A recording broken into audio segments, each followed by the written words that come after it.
Arsenal fans, listen up. Your club is on the move. Right.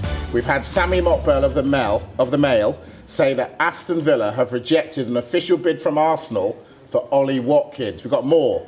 Fabrizio Romano has said that official bid was £60 million. Dharmesh Sheth, your reaction?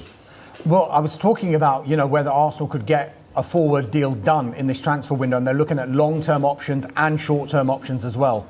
Watkins wouldn't be a short-term option.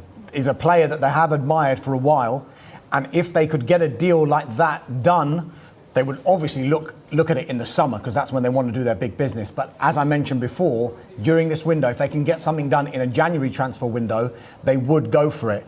But with 5 days to go in this window, and especially with all this talk about John Duran and the Saudi Arabian club as well, and the timing of this as well, Aston Villa have got an absolutely massive Champions League game tonight against Celtic. So it is amazing that Arsenal, if all of this is true, we're trying to check it out with our sources as well.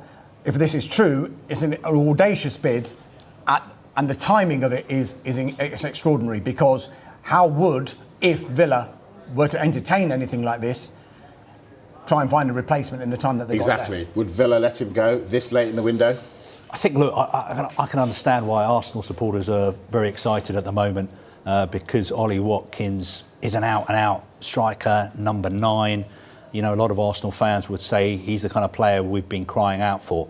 But I think we should show Aston Villa some respect, because they've got a big Champions League game this evening against Celtic. There've already been stories about John Duran possibly leaving. The timing of this is not going to go down well at Villa Park. A couple of hours before a big game, a story of this magnitude coming out. Now, Sammy Mockbell at the Daily Mail, who's reported this first, he's an excellent journalist, has got brilliant contacts, and he is saying that Arsenal have made this bid. It's been rejected, but he expects Arsenal to go back in with an improved offer. And something else that Sammy has dug up is the fact that Ollie Watkins is an Arsenal fan. And in 2020, when he was at Brentford, he admitted that it would be his dream one day to play for Arsenal. Wow. All right. Apparently I'm hearing that Henry was his idol, but that doesn't make him special, because he's lots of people's idol. Ollie Watkins clarifies his future with Aston Villa amid Arsenal's interest. In the latest transfer news, Ollie Watkins has made it abundantly clear that he plans to stay with Aston Villa, despite Arsenal's interest. Unai Emery, Villa's manager, has no intention of letting the talented striker go, emphasising his commitment to the club.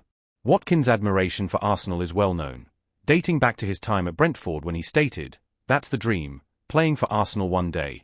After scoring against Arsenal for Villa, he reflected on his mixed emotions. "I'm not sure my grandfather or Uncle Baz will be too happy, since they're Arsenal fans. But I'm excited. I'm on cloud 9. Growing up, he idolised Thierry Henry, and it's clear that playing for Arsenal has always held a special place in his heart." With Arsenal linked to Watkins for the past 2.5 years, especially given his impressive scoring record, it's no surprise that his previous comments have resurfaced following the recent £60 million offer from the Gunners. This significant bid comes as Arsenal looks to address their striking woes. However, Villa is understandably reluctant to part with the 29-year-old, especially after agreeing to sell John Duran to Al Nassr, leaving them with limited depth in their squad. Unai Emery made his position unequivocally clear when asked about the offer. "I don't want to sell.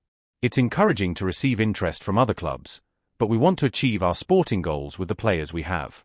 Every player can be on the market if it's beneficial for both the player and the club, but we'll be demanding in negotiations. Watkins is our striker."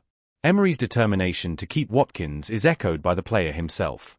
After signing a long-term contract in 2023, he expressed his happiness. "I feel this is the best place for me to play football. I still have a lot to achieve here."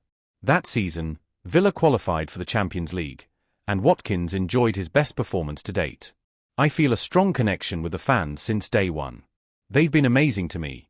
We've had our ups and downs, but that's football. You can see the direction the club is headed, and I want to be part of it." Although Villa's league form dipped early in the season, they are now back in contention for European spots, and Watkins is eager to contribute. "We're just getting started," he said. The manager has been here for a year, and you can see the progress we've made. There are still higher levels we can reach. I hope we can push forward and secure Champions League football. That's the goal. On a personal level, Watkins has his sights set on breaking records and winning trophies. Since I arrived, I've felt I've performed well. Like any player, I've had my highs and lows, but I feel I'm on an upward trajectory. I want to break Gabby Agbonleha's scoring record and win a trophy. I believe I can achieve that here, which is why I stayed. I want to give back to the fans by reaching those goals and bringing trophies home. Watkins is now just 5 goals away from surpassing Agbonleha as Villa's all-time leading scorer in the Premier League. However, he'll need to remain in the Midlands after the January transfer window closes to accomplish that. His dedication to Aston Villa is unquestionable, and Emery's respect for him speaks volumes. While Arsenal continues to pursue their interest, breaking the strong bond between Watkins and Villa will be a challenging task.